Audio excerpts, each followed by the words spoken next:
திருவெம்பாவை பாடல் 3. இறைவனுக்கு முன் அனைவரும் சமமே. நாம் செய்ய வேண்டியது நம் மனத்தை தூய்மையாக வைத்து அவனை வழிபடுவது மட்டுமே நாம் செய்ய வேண்டிய செயல் என 3வது பாடலில் மாணிக்கவாசகர் அழகாக எடுத்துரைக்கிறார்.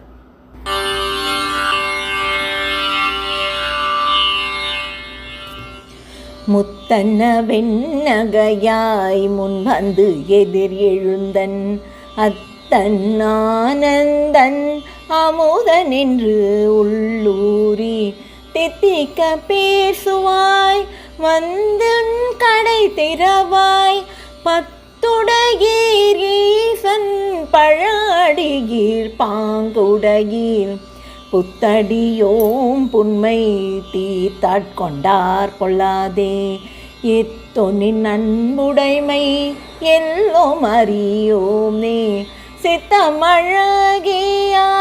பாடருணம் சிவனை இத்தனையும் வேண்டும் நமக்கெல்லோரெம்பாவாய் இத்தனையும் வேண்டும் நமக்கெல்லோரெம்பாவாய்.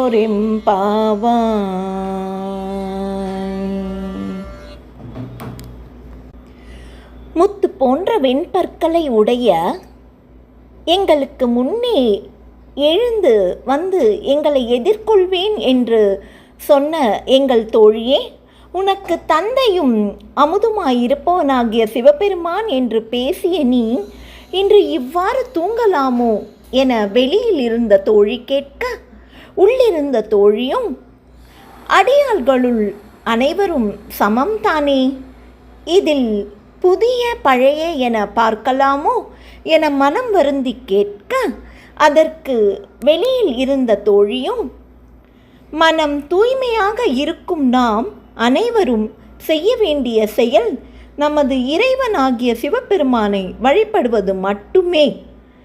நாம் அனைவரும் இறைவனுக்கு முன் சமம்தான் என அவள் உள்ளிருந்த தோழியின் மனம் வருந்தாமல் உரைப்பதாக மாணிக்கவாசகர் மிக அழகாக தன்னுடைய திருவெம்பாவையின் 3வது பாடலில் எடுத்து கூறியுள்ளார்.